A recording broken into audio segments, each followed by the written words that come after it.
I'd just like to give you a little bit of information. I was at the Berrien County GOP meeting on Saturday, and lo and behold, saw Peltzer Adolf, Hager Township. Got sporting a pretty long beard. Really? Yeah, he seems to be doing just fine. He's just as Adolf as Adolf as Adolf.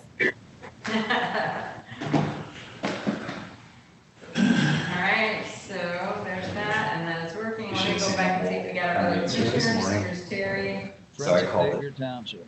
I watched enough. And here is Well, I was Commissioner trying to Jack. catch air off of it. Really? So the main break occurred sometime late at night. Oh, that's what they're doing. Yeah, We got Lang closed also. another main break. I don't know. No, they're redoing the road. Okay, Uh, we're good. We got everybody. Yep. Okay, we're on the air. Good morning, everyone. We will have an invocation by Commissioner Harrison, followed by the pledge by Commissioner Werfel.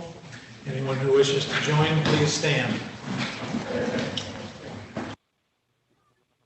Please join with me. We gather together here today intent on doing good work. We seek to represent fairly and well those who have given us this task. Please allow us the wisdom to govern amid the conflicting interests and issues of our times, a sense of the welfare and true needs of our people, a keen thirst for justice and righteousness, confidence in what is good and fitting, the ability to work together in harmony even when there is honest disagreement, personal peace in our lives and joy in our tasks. Please also remember those of us who have passed from COVID, as well as those serving in our armed forces. And also, please give us the patience to listen to others. Amen. Julie?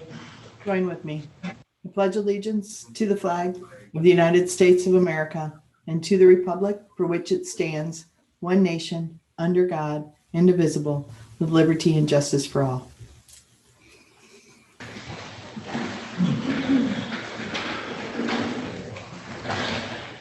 Will the clerk please call the roll? Yes, and please state where you're at via Zoom. Briante Bell, Present via Zoom from the city of St. Joseph. Jim Curran, Present via Zoom, Niles Township. Terry Freely, Present via Zoom, Baroda Township. Bob Harrison, Present via Zoom from Lincoln Township. John Hinkleman, Present Zoom, Waterville. Michael Majeri, Present via Zoom, Niles, Michigan. Don Meeks, Present via Zoom, Big Charter Township. Ezra Scott, Present via Zoom, New Buffalo Township. Dave Borath, Present via Zoom, Coloma Township. Julie Werfel, Present via Zoom, Royalton Township. Mimi Yarborough, Hang on. She's still having trouble connecting to audio, but she is here. okay, She's having internet problems with her.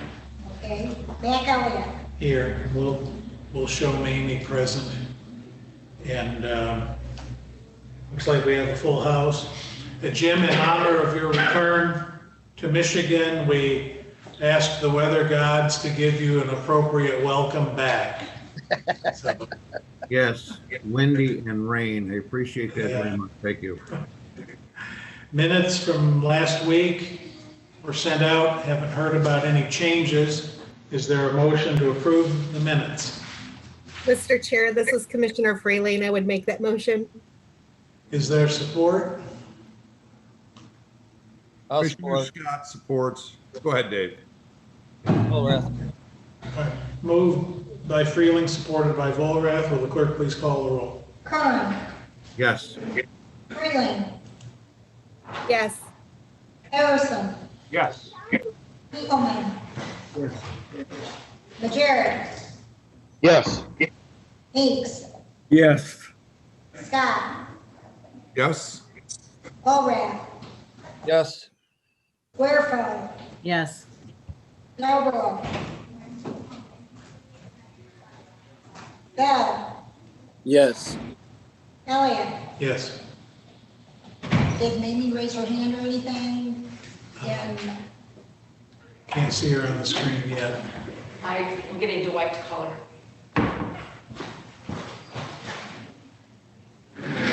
so that would be 11 yeas. I'll make a notation, no audio for Commissioner Yarborough. When she's on, she can ratify that vote. Communications. Received an email from the Tuscola County Board of Commissioners on March 16th, a resolution 2021-25 regarding virtual participation in board meetings. And that's all. Okay. Next, we have a presentation regarding the metropolitan statistical area. Let's see. Sure. I've got Dan.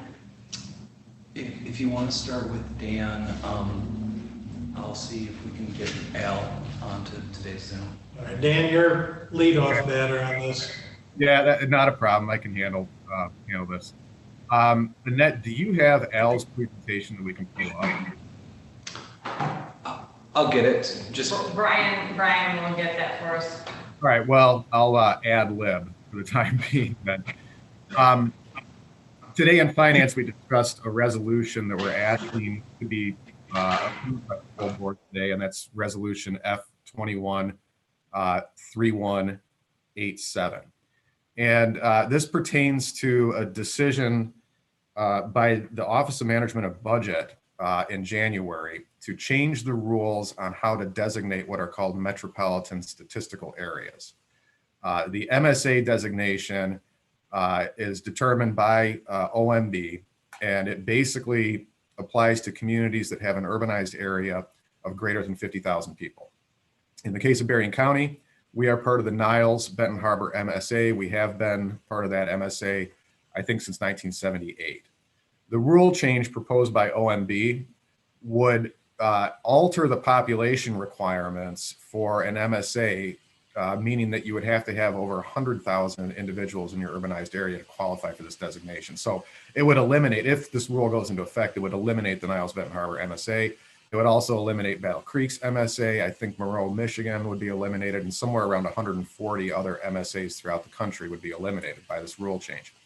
The problem with this, and the concern that we have, is that having MSA designation provides us with a level of statistical analysis of our economy that otherwise is not available to non-MSA communities. We're able to see real-time information through the Bureau of Economic Analysis about GDP growth or decline. We're able to see real-time information about, well, there you go. We'll just follow through on this then. But we have a wealth of information that comes from this designation: labor economics, gross receipts of business spending. All of this stuff gives us like an enormous amount of information to make decisions about how to structure economic development, how to structure various planning programs, and so forth. And if we lose this, we will permanently lose access to this data. It will no longer be recorded and kept by the federal government in partnership with the state government. The other impact that we can see from this is that although federal funding isn't directly tied to MSA designation, it is tied to some degree towards what's called urban designation throughout the country. Losing the MSA would cause us to lose the information regarding our urbanized area, which could have downstream impacts on a number of programs, including CDBG programs and potential US DOT road funding. That's not likely to happen right away, but our concern is that it could follow from this decision.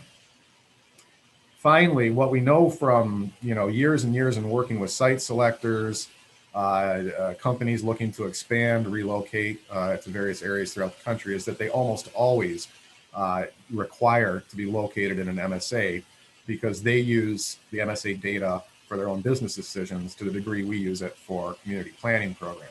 So if this designation is taken away from us, we're very concerned that it's going to make our job in trying to recruit employers to this community much, much more difficult as a result. The OMB has opened up a comment period on this rule change, which closes actually this week. Unfortunately, most communities weren't even aware of this rule change until about a week and a half ago. So we're asking you to pass a resolution today formally opposing this change. And we're also asking you to direct the chair to author a letter to the OMB, to Congressman Upton, to Senator Stabenow, and to Senator Peters, asking, first of all, opposing this change and asking for their assistance in opposing this rule change as well.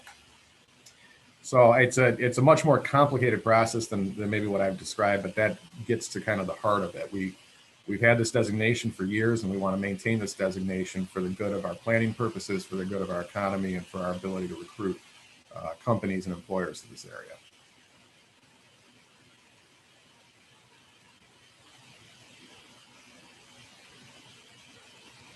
And I'd be happy to answer any questions anyone has.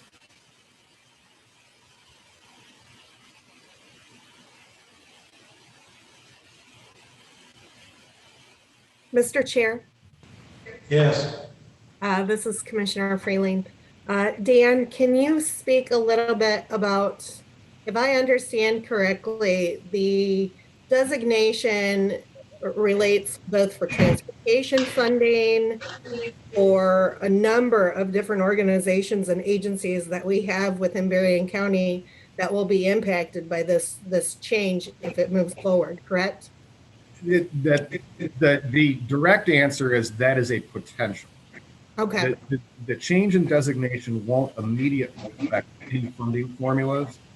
Our concern is that, as we've seen in other situations, when the federal government changes the definitions of the designations of communities, over time, we see that the funding formulas for those communities are affected by that. So there is a possibility that, say, CDBG funding formulas could be altered. There is a possibility that urbanized road funding formulas could be altered as well. And our feeling is it's best to just leave this alone, so that we don't see these potential impacts down the road on a road.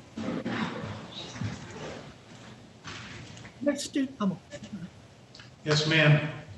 Mr. Chairman, Mamie Yarbrough, why are they doing this? Why are they taking away some and leaving some? Are they giving new people these designations that didn't have them before? Commissioner, I wish I had an answer for that. We have tried to find some rationale for this. I know that Connexus has looked into this. Our partner organizations throughout the state have looked into this, and I know that Congressman Upton's office has also looked into this. And we don't find any explanation for why this proposed rule change has been made. Essentially what it would do is undesignate or revoke the designations of any MSA that didn't have at least 100,000 people in an identified urban area. And there doesn't seem to be any rhyme or reason as to why you would do that. It would seem to me that the more information available to these communities, the better off everyone would be. Thank you. Other questions? All right. Apparently we've had some technical problems getting El Pachoka linked into this meeting. We would have welcomed his comments on behalf of Connexus, but understand sometimes the internet does not cooperate. So we'll move forward to committee reports, starting with admin. Jim. Good morning. Thank you, Mac. The administration committee met this morning at 8 a.m. and we have 4 resolutions for you today that are on the agenda, although we're going to add one. The first resolution ends in 188, and that's a contract with Abbenmarsh for design and management services for the road department. We need to get management installed out at the road department. Neil Colston is not going to stay very long. He will stay on for a short period of time to help with project management. Chris Cook with Abbenmarsh is going to take the lead out there and basically be the interim director for the road department. and he also brings with him his staff from Abbott Marsh. It's a contract that's $19,360 a month. The contract will run through June 25th, and contained within that contract, there is a termination clause, a 30-day termination clause if needed. So basically, Chris Cook will be running the department. Neil Colston will stay on as long as needed as a project manager to assure that the projects are continuing forward. And so this resolution authorizes the chair to sign that agreement with Abbott Marsh. Then we have resolution ending in 189 and 190. These two are companion resolutions. We are contracting our services for outside medical services for the jail with Concierge Corrections. We've been doing that since 2017, and we are going to discontinue their services and with resolution 190. And then we are now going to contract with Blue Cross Blue Shield, which is contained in resolution 189. So 189, resolution 189 is authorizes the chair of the board to sign the contract with Blue Cross Blue Shield. And this contract will run from April the 1st of 2021 through March 31st of 2022. And then 190 authorizes our corporate counsel to begin termination of that contract with Concierge Corrections. And these two being tied together is for outside medical services. I think everyone's aware that the internal inside the jail is handled by WellPath. These are for outside the jail when the sheriff has to take in an inmate that either requires special attention, such as he just had one here recently that required kidney dialysis, or if a inmate needs to go to the ER. Those are outside jail medical expenses, and that's what Blue Cross and Blue Shield would now take care of, processing and paying those claims. Then, Mr. Chairman, we have an added resolution that we'd like to put on the agenda today. It is Resolution A 2103-191. And this comes from Caitlin Samsel, our 911 director. And she has explained to us, the 911 committee, that the FCC, the Federal Communications Commissions, gave them notice of proposed rulemaking. And in these proposed rules that the FCC is proposing, there is some conflict between what the FCC defines as use of the 911 user fee. Michigan, Caitlin points out that Michigan does an excellent job of overseeing the spending of these funds. And Michigan has definitions of what the 911 fee is to be spent on. And the new FCC proposed rules conflict with ours because well, to give you an example, in the new FCC rules, we would not be able to do the tower payments and construction that we have been doing. Michigan allows it. The new rules from the FCC disallow it. And I see Brian has called up that resolution. And so I would just like to point out the last, now therefore be it resolved, that the Berrien County Board of Commissioners supports a broader use of the interpretation of the phrase directly related to the 911 process and supports local decision-making and local control regarding the utilization of 911 fees, and authorizes the submission of this resolution for inclusion in the comments made to the FCC. The reason why it is being presented to you today is there is a deadline for these, for the comments for the various 911 centers and states to respond to the FCC. And right offhand, I don't remember what it is. Brian, is it tomorrow or Friday or Monday? I believe it's tomorrow, sir. Okay. So that's why we're bringing this resolution to you today, so that Caitlin can forward the resolution and our comments to the FCC. These are proposed rules. They haven't been adopted yet. And so that's why this resolution is coming to you today.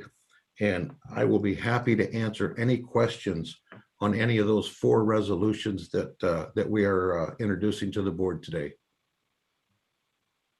Jim, this is Volrath. I just want to say that we may want to add to the Ab March, 19,000 a month was given to us with a 30% discount. I believe Brian said from their normal rate. Okay, thanks, Dave. Yeah, that's good. I see Mr. Pasholka has joined us. Okay, if there are no other comments on the administration committee meeting this morning, Mr. Chair, that's my report.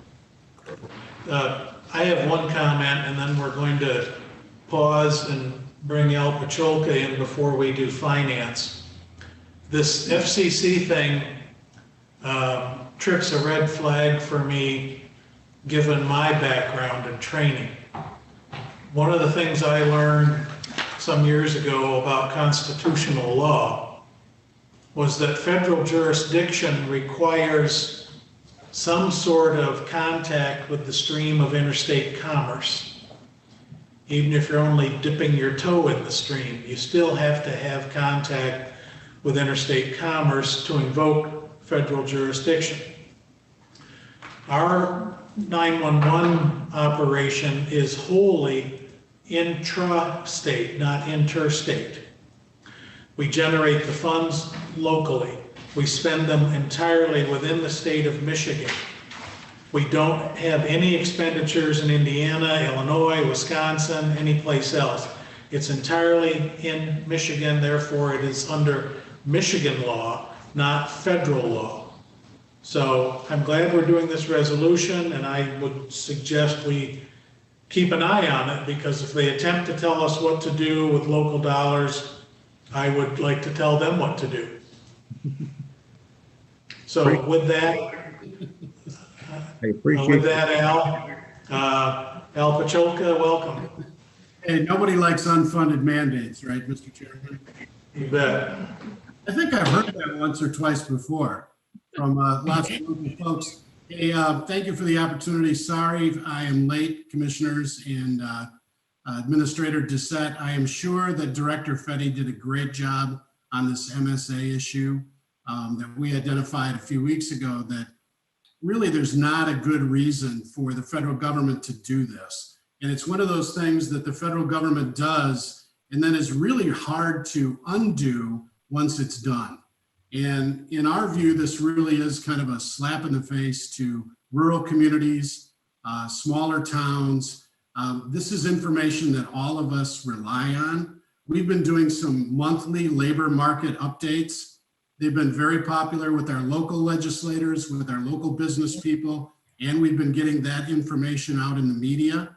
This is really good stuff, whether it's salaries or whether it's openings that are out there. How do we fund our grants? Which programs should we go after? This is data that is really, really important in order to do that kind of work. So we appreciate your support in pushing back. Congressman Upton has put together a group of 4 other members of the House to push back.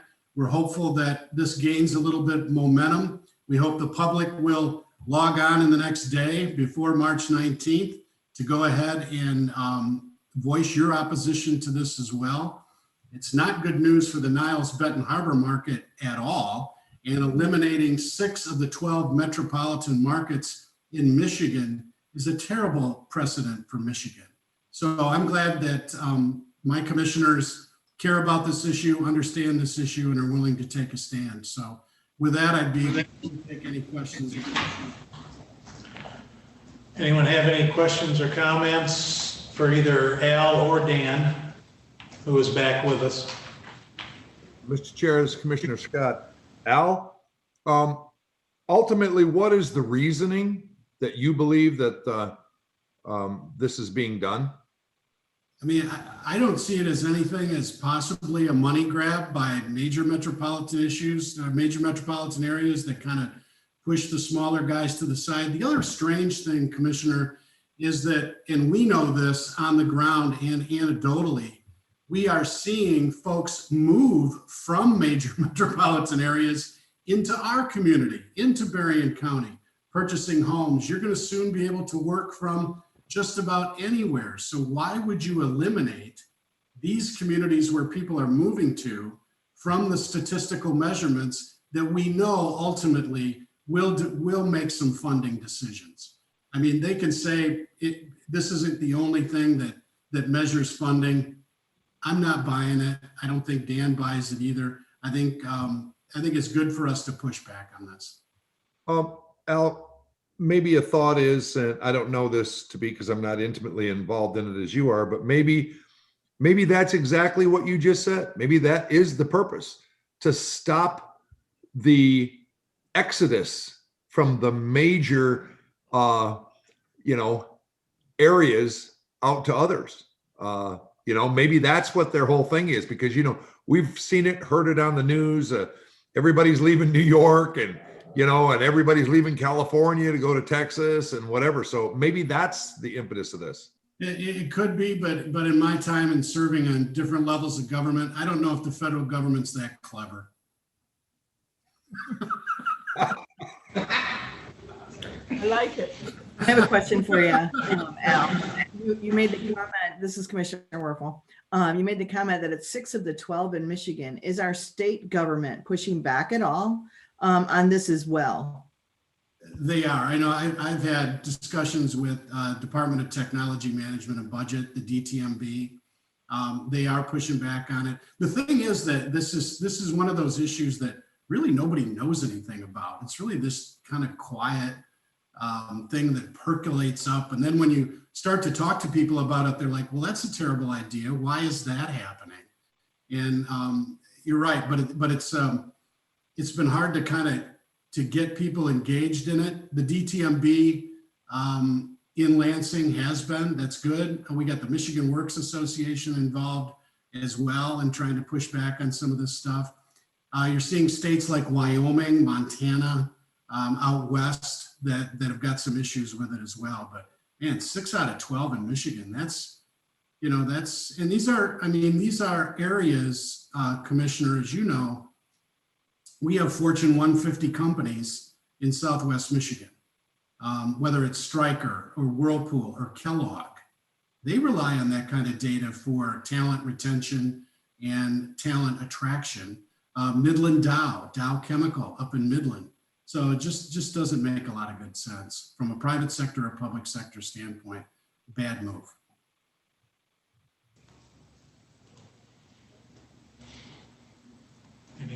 Anyone have anything else on that? All right, Al, thank you so much for taking a break from your schedule to share your comments with the board.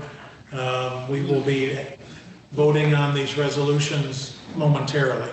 I want to apologize to Brian and Dan, but I had an emergency that was in a different county. Well, we're happy to have you join us anytime. All right, if there isn't anything more on MSA, we will go to the Finance Committee. Madam Chair, will you fill us in, please? Thank you, Chairman Elliott. We met this morning and our first presenter was the Director of Economic Development and Community Development, Dan Fetty, and he wanted to explain to us about the Recovery Act. He told us a lot of things, so much to the point that please know that next Thursday, he will make a presentation, the same one he made to us to try to explain. And I think day by day and week by week, he'll know more and understand it better. What we want to say to you, though, is that we will accept the $29,750,179. So we're not putting anything in jeopardy. We are so pleased that it's going to be that we have from soon, when it'll come, to 2024 to spend it. It does not have to be a rush deal. And what we vowed to do is we will go slowly. We will try to do the very best thing with this. And our administrator, Dissette, is looking everywhere and reading everything with the MAC, Michigan Association of Counties, Michigan Municipal League, the state of Michigan, Michigan Townships. And so we will be well versed. And know that next week this will be explained to us more fully, and we will continue to have questions. And what I'm asking and what I said in our committee meeting, I'm reminding and asking that we, Berrien County, be extremely aware of all our population as we fairly distribute these funds to Hispanics, Blacks, Asian, white, Native Americans, and all.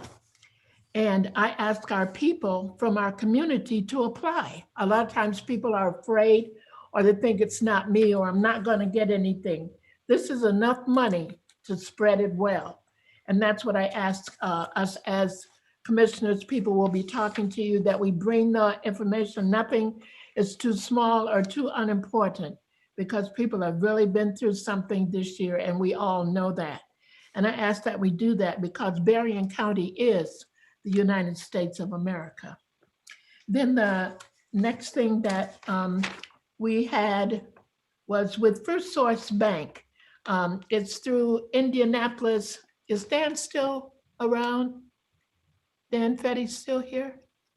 Well, I'm going to tell you. I'm here, Commissioner. Yes, through Indianapolis. What is it? This First Source Bank is a loan that we make, but it's through Indianapolis something.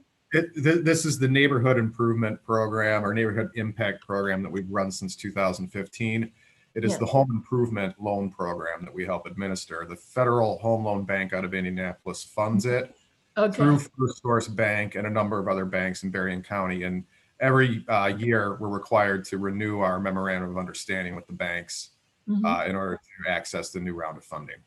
And 62 houses were completed in Berrien County at a cost of $420,000. Those loans were made and it's worked very well for the residents as well as for the bank that's loaning the money. Then we just talked about the MSA, Metropolitan Statistical Area. We just talked about that. And that is on a resolution that we'll vote on today. And then we had a special meeting, finance last week, about our pension fund. And there were recommendations and we did much work on it. And our administrator Dissette brought to us that we're going from lower our assumptions from 7.25% to 7%, and another number from 3% to 2.75%. And then we will maintain 4.25%. That is for our pension fund and our Shelley, I'm sorry, not Shelley, the young lady in personnel will have these numbers, and this is what we will work from. And we accepted that in our finance committee, and that is from the actuary GSI company. And then let me just see if that's, I think there's one more thing. Oh, our fiscal year in the road department, it is set. When we first took over the road commission, their fiscal year was 10/1 through 9/30. And now with over the year or two that we've gone, it's now along with ours from January to December 31st. And the Act 55 reporting, we have a special permission from the Michigan State Road Department to be able to have it after, I think, 90 days or 120 days after the first of the year. So it's being worked on, and it will be presented to us, Berrien County, and then presented to the state of Michigan. That's all that I have. Anything else you'd like to add, committee? Thank you. Any questions from other commissioners? Anyone have anything for finance? Okay, thank you, Mamie. Thank you. Public comments regarding resolutions, including the added resolution A2103191. We do have comments regarding resolutions today. Okay. So the following two are going to be about resolution F2103187. Eric Lester of St. Joseph Township. I would agree with the resolution regarding the definition of an MSA. Peter Kolobus of Hager Township. Very much in support of Dan Fetty and Al Pasholka's viewpoint that losing our MSA designation would not be helpful as an economic development tool. It would seem this is an important information. The next one is regarding resolution F2103187. It's Tony Benhart from Sodas Township. I agree totally with the management firm to run the road department. It is much needed. And those are your resolution comments. All right. We'll entertain a motion and support to approve the consent calendar and then open that up for discussion. This is Commissioner Curran. I'd like to make that motion, Mr. Chair. Thank you. Is there support? Support. This is Commissioner Freeling. Moved by Curran, supported by Freeling. Discussion. While you're thinking about it, I'm going to ask the administrator to talk about the management agreement for the road department. Finance has already been briefed on that, as has admin, but the full board has not, so this would be an opportune time. You ready, sir? Okay, so to the full board, today at 8 a.m. the admin committee met and we discussed for the next 90 days a plan to engage Marsh Consulting, specifically Chris Cook with Marsh to provide management services to our road department. If approved, that agreement would go into effect immediately. Chris and I would have some legwork to finalize his first day on the job. The intent there is to set up a 90-day agreement. As soon as we get that in place, Chris and his team will be working to assist our folks with the rollout of spring, summer, fall paving work and road maintenance work. Additionally, under the agreement, Chris will be there for approximately 20 hours a week. And then there is language in the agreement that he can then assign staff engineers from Marsh to assist us for an additional 10 hours a week. As part of the discussion with admin, we just talked about going through a request for qualification process, reaching out to Marsh, Edgewater Engineering, and Whiteman and Associates. The one proposal that we received was from Marsh. Both Whiteman as well as Edgewater said thanks, but no thanks at this time. At admin, we also discussed the status of Neil Colston. Neil has made clear from the beginning that he did not want this as a long-term gig. Neil is willing to continue assisting us, and I'm hoping that he can stay on for a while to assist Chris Cook with the transition into the road department, just to ensure continuity and to ensure that any of the upcoming paving projects as well as the various reporting is covered and completed in a timely manner. Admin finally asked that Neil come back. I think we settled on the meeting of the 30th. of this month, and we'll be providing the admin committee with an update on planned maintenance projects for the 2021 season. So that's it in a nutshell. Finance was also briefed on the agreement, and I believe that this makes sense. I believe that we'll get some, for lack of a better term, some extra horsepower to assist our road department with the day-to-day and long-term planning. And then as we look to the future, my hope is that in April, I'll be working with both Chris Neal and as well as the staff out at Roads to finalize a review of the job description and to proceed with getting the director's position posted as we seek to find a long-term replacement for the road department. Mr. Chair, I'll happily answer any questions. Does anyone have any questions on that resolution or any others? Hearing none, will the clerk please call the roll? Freeling. Yes. Harrison. Yes. Engelmann. Yes. Majerick.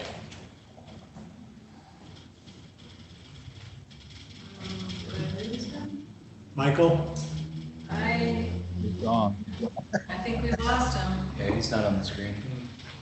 Meeks. Yes. Scott. Yes. Golrad. Affirmative.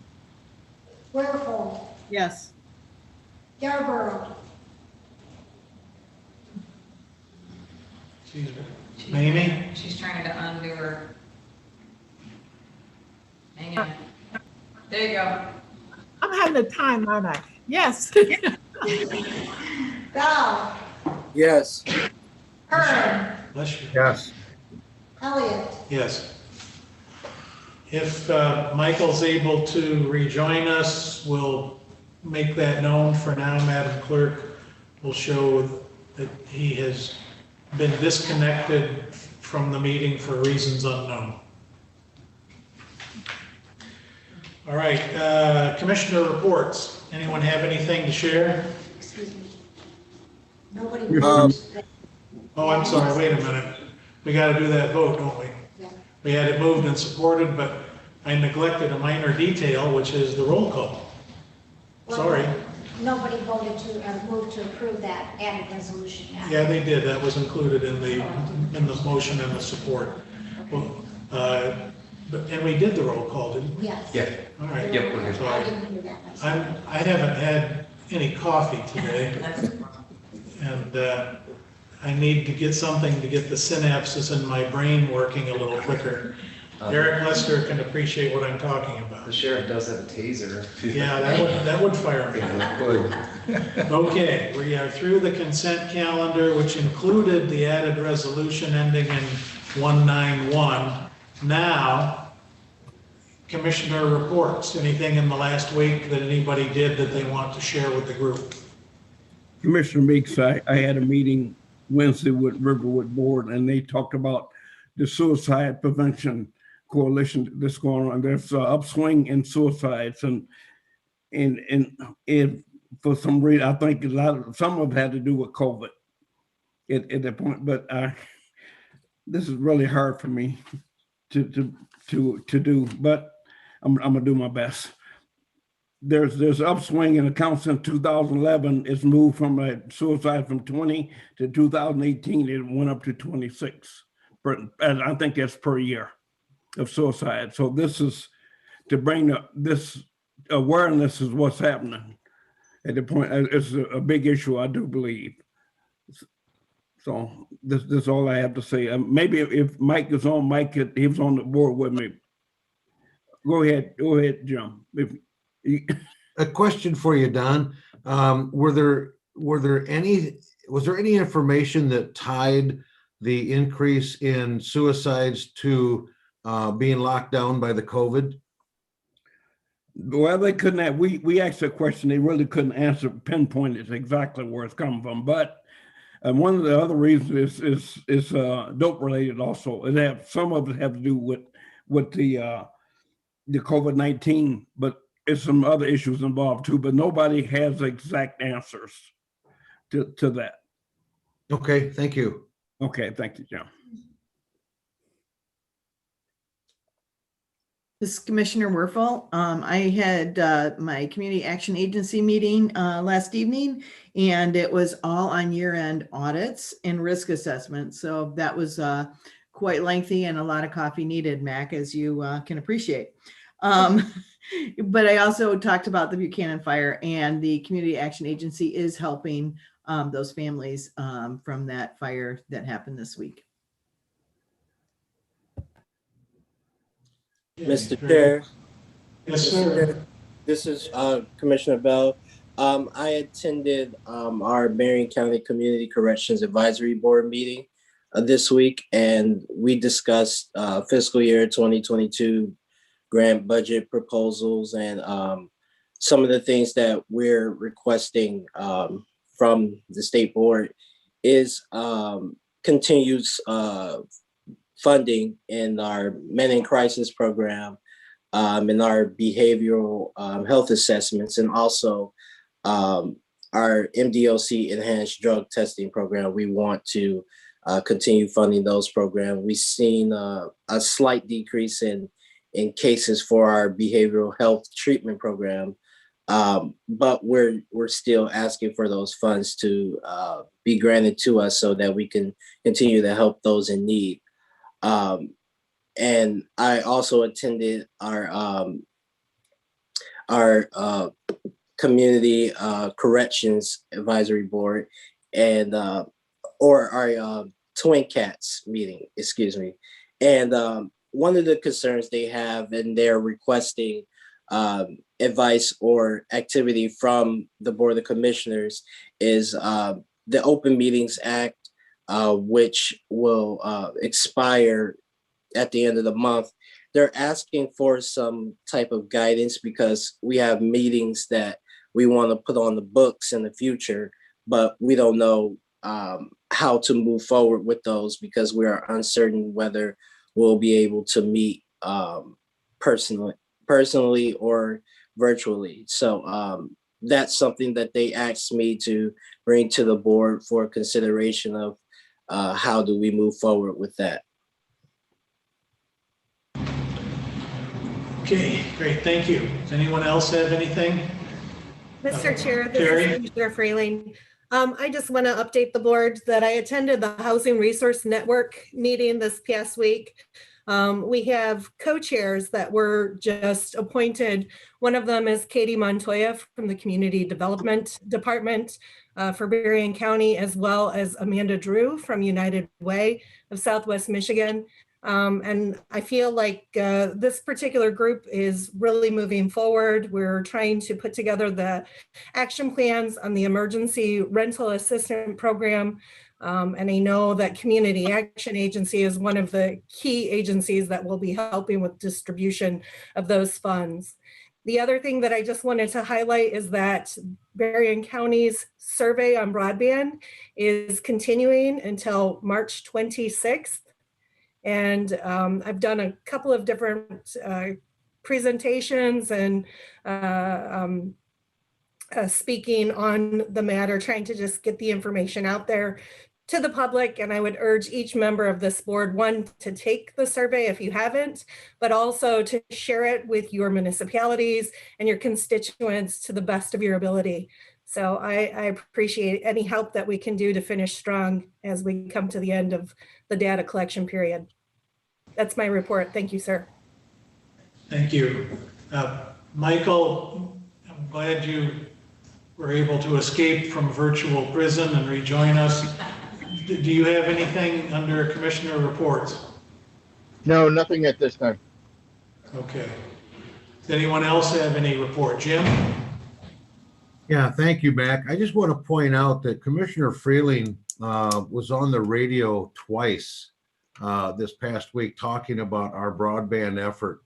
And she did an excellent job on explaining the entire process and answering some questions that were posed to her. So if anybody gets a chance to hear those, I think they're kept and recorded she did an excellent job. Thanks for mentioning that, and Terry, thanks for your efforts. So we'll go to Don next and then Ezra. Well, Julie, I just want to comment. I think the Community Action Agency got an award from, I don't know if it's from the Cornerstone or the Chamber of Commerce. I think they got an award. I don't know if you can elaborate on that, Julie. They did for nonprofit, a new category that the Chamber and the Alliance put together this year. And they were the first recipients of that for nonprofit of the year. That's great. Don, did you have anything else before we go to Ezra? That was good. I just, you know, I happened to be in watching that. That's the reason I knew that, Julie. So, but Sure. like they, you know Thanks more for about it bringing than it I do. up, Don. Okay, thank you. All right, Ezra. Thank you, Mr. Chair.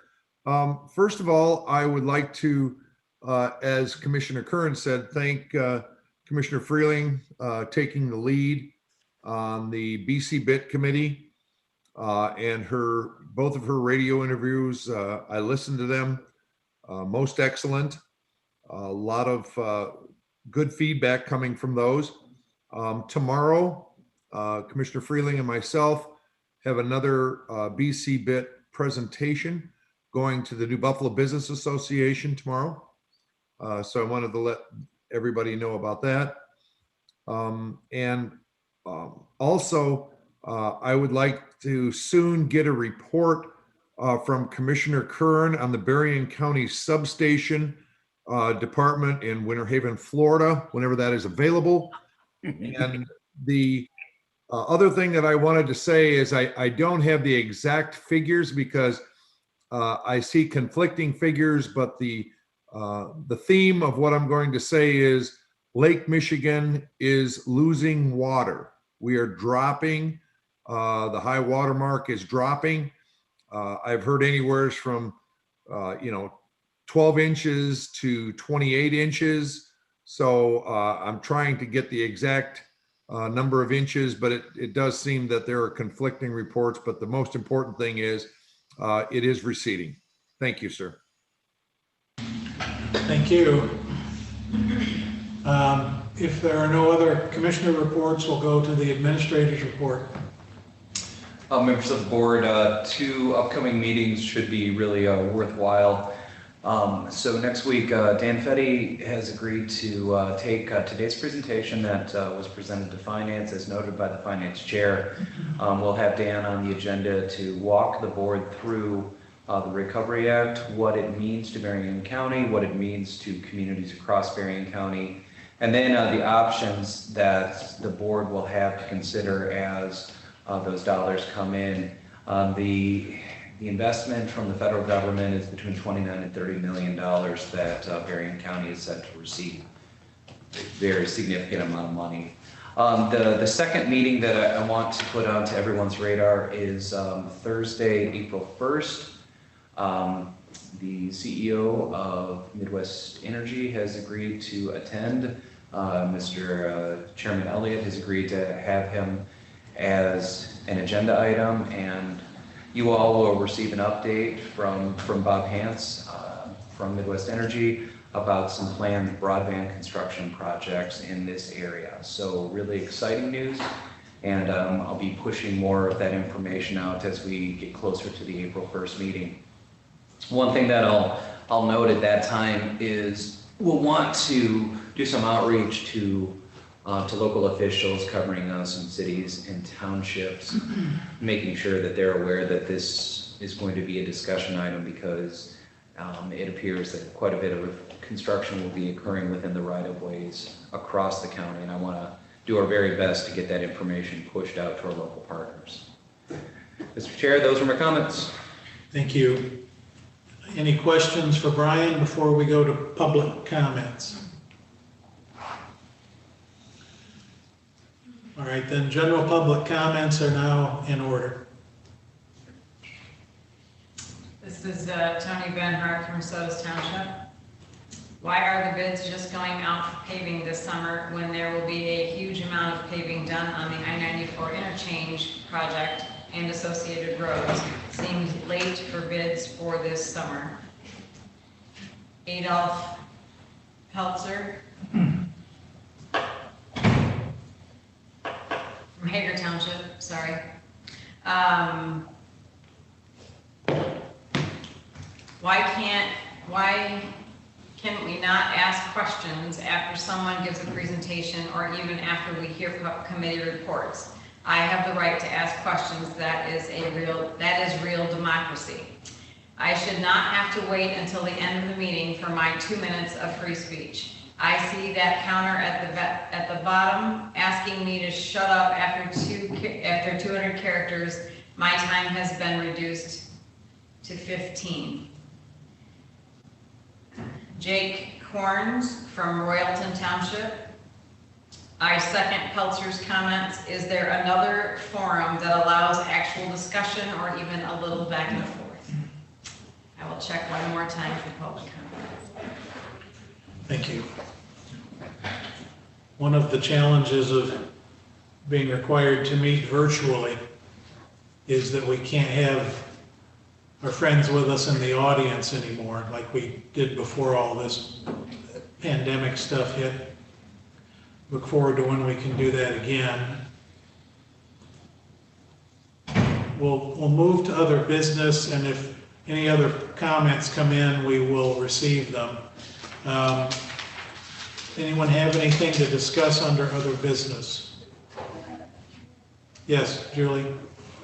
I'm just curious if we've had any response regarding the resolution last week for open meetings or the one 2 weeks ago from the governor. So I'm not aware of any response that we've had, but as it relates to Senate Bill 207, I did follow up with Senator Lasada's office. I was able to connect with her staff, and I believe that the chair is planning to address that in greater detail, but put simply, Senate Bill 207 does not appear to have momentum, and it does not appear that it will be approved by the legislature and or the governor prior to the end of March. What that means to you all, to all residents, is that we're quickly approaching a problem. If the Open Meetings Act is not amended, today's style of virtual meeting effectively becomes invalidated as of the 1st of April. The problem with that is that if you all meet in person and we exceed 25 people in a room, we are now technically in defiance of the Michigan Department of Health and Human Services orders, which caps total attendance to 25 people.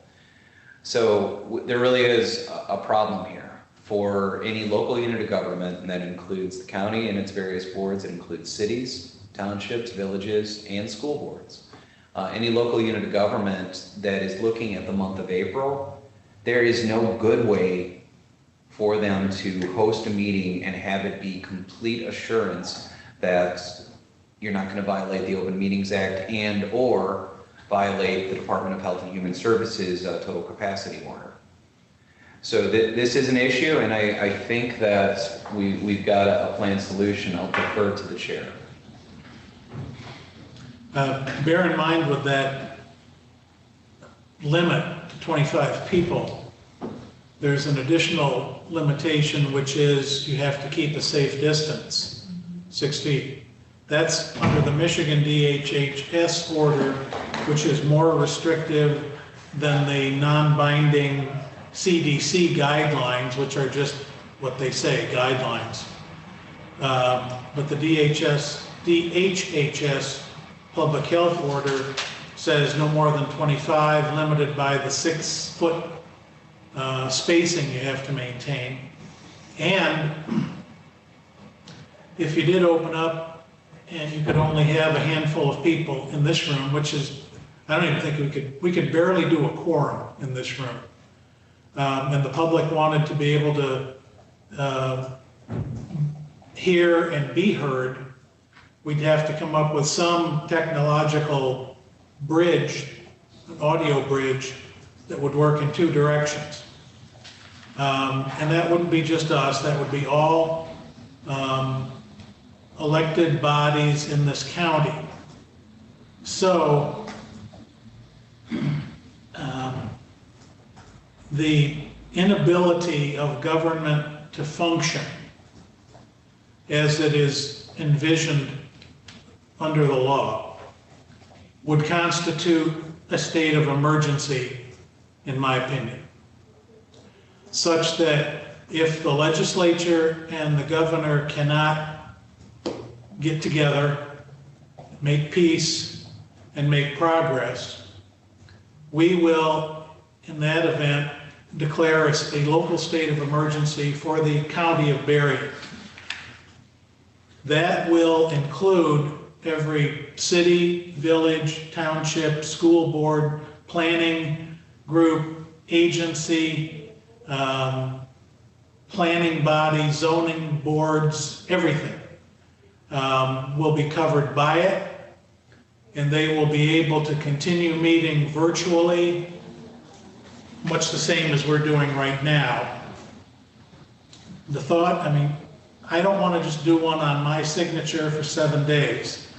I'd like to have the board sponsor this and run it out till maybe 90 days. Mamie had mentioned 90 days the other day when we were talking about it, and that would put us out to the end of June, with the understanding that we can cancel it if the folks in Lansing can get together and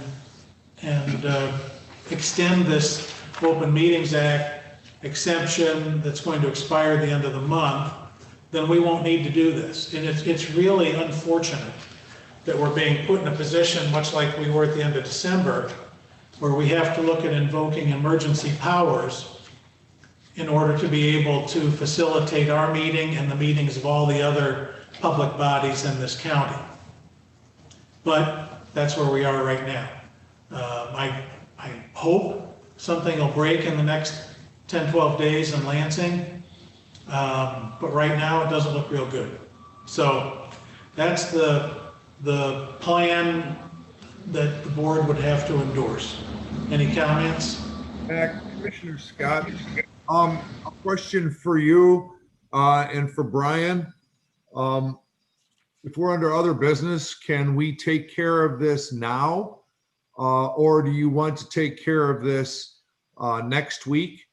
I think it shows that the county is willing to take a step in true leadership, and we're standing on something to give all of the municipalities some direction and all of the entities some direction to go. And if we can take care of this today, I would so move that the board approve it.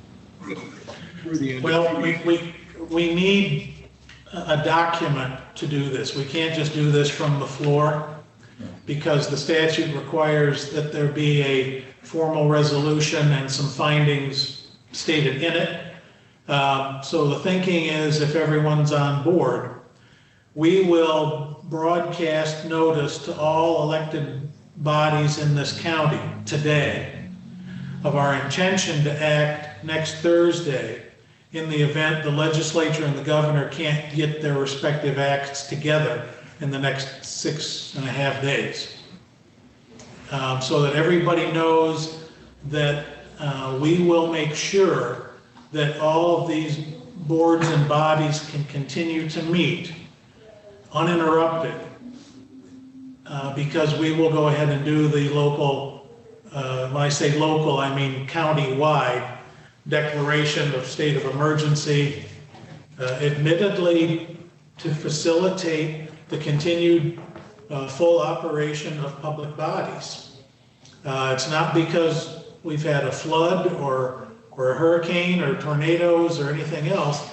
It's because the legislature and the governor are at loggerheads right now, and we don't want that to be burdensome for the cities, villages, townships, school boards, you name it, or for the county board of commissioners. So the intent is get the word out that we're going to do something next Thursday, unless Lansing extends the Open Meetings Act sunset date from March 31 out a few more months to give us time to hopefully get back into a normal groove once more. So that's why we can't do it today. All right, thank you. I'm in consensus together. Anyone else? Can we make a motion to move forward and get the resolution written? We could. I don't see anything wrong with that. I make a We just motion can't- that we move forward with extending the Open Meeting Act through June. Okay, let's tweak that slightly. Tell me if you're okay with these words. The motion is to direct the administrator and staff to work in conjunction with the Emergency Operations Center to craft a declaration of emergency to be effective from April 1 through June 30, to enable all elected bodies in Berrien County and their appointed subdivisions to continue meeting virtually until further notice. Yes, that's what I meant. Okay. Commissioner Scott, I'll support that. I'll support Michael's rendition of that motion. Thank you. Okay. All right. Any discussion? Commissioner Werfel, I would like to see it not last longer than 60 days. And in that 60 days that we start developing a plan on how we can move forward, because if the legislature hasn't moved forward in 60 days, that means there is viability to doing it. And come June, weather's gotten better. We could always, we've got parks that can handle us also and be outside, like Silver Beach. I'm thinking of Shadowland on a Thursday morning. I don't think it's usually used. It's an opportunity. I think we need to look outside the box and look for solutions to get back together. Okay. I am not thinking about us. I'm thinking about all the other people and committees and organizations that are hanging on our words because they don't know what to do their next meeting, which is just starting April 1st, which is only 2 weeks away. Yeah. Chairman, Mr. Chairman. Yes, ma'am. May I say, I would like very much for it to be the 90 days, knowing that if the state does something, we can cancel our state of emergency, or if we need to go that long, then we can go that long. We had a question before we came to this from Commissioner Bell saying that his committee wonders what are they to do, because there are some places that meet in the room of our size of our finance committee room, and it's not enough room for the committee to be spaced 6 feet. So as it was just said, it's not just about the county commission having space, because we could go to the health department or somewhere, but there are other groups that are much smaller in a small space. And so I hope that the state of Michigan comes up with something, but I don't think 90 days are unrealistic. Other comments? Julie, I appreciate your suggestions. I think we would do better to have that as a separate document because this, as Mamie noted, is not just for us and Michael too, but it's for all the local units to enable them to meet. Anything we do, we can change on any given Thursday, or we could do it on any given day on 18 hours notice, actually, if we needed to make changes to the declaration. And I think we should still go forward with our resolution that has to do with urging the state to continue opening in a safe and reasonable manner. But for right now, the topic is the Open Meetings Act and enabling not only the county, but all the governmental units within our boundaries to continue having their operational sessions in April and beyond until the state gets things set in place where we can meet like we used to do or closer to like we used to do. Does that make sense? It's just to be clear, I understand that. And I'm not in disagreement with having that resolution. I was talking about the length of time, and given what you just said as well, there's nothing that says that at the end of 60 days, we can't hear another.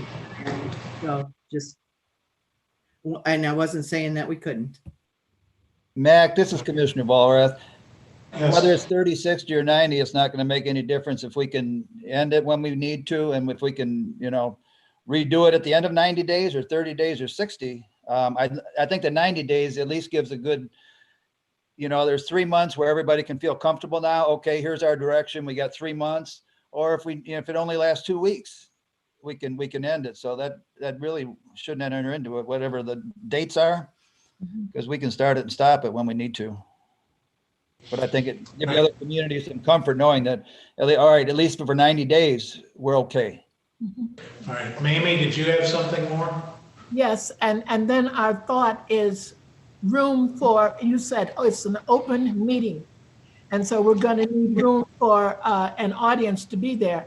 And I think until everything is lifted, we're not going to be able to have a space large enough to have the members of that board and the audience, whether it's a city, whatever it is. So whatever needs to happen until everything is lifted and we're free to come and go however many numbers, it's not going to be doable for every group. So okay, thank whatever you. you all vote, I'll be fine. Don Meeks, did you have a comment? Hey. Did anyone else have something? Mamie? No, I'm through. Okay. I'm looking around to see, it's kind of like having an online auction. You're looking for people waving their hands or holding up flags or something. It looks like we've covered it. Oh, Jim, current. It's been quite a while since that motion was made. Could you have Commissioner Majerick repeat it, please?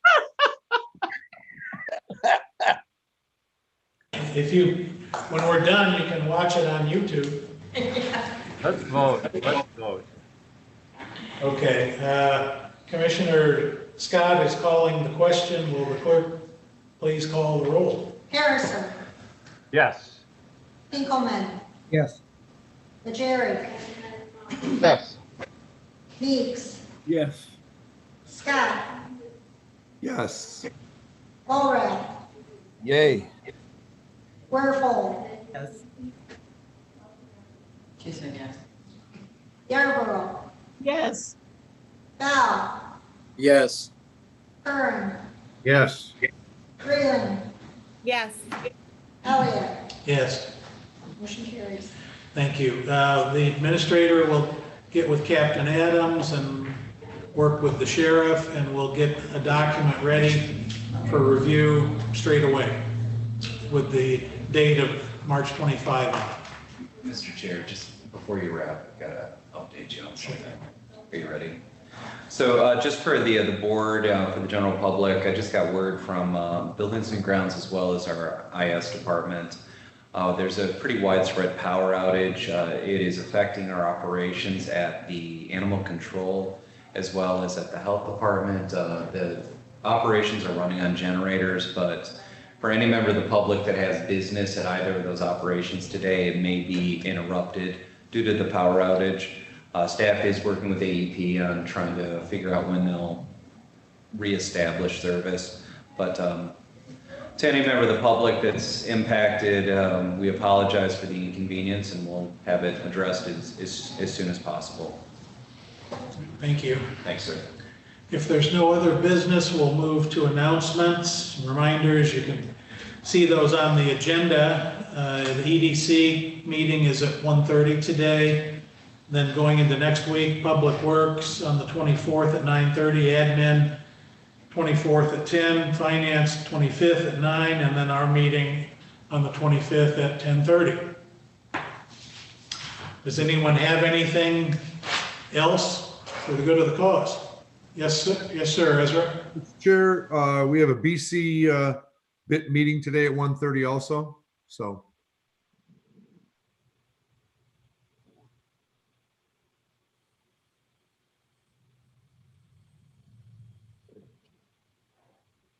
You're muted, sir.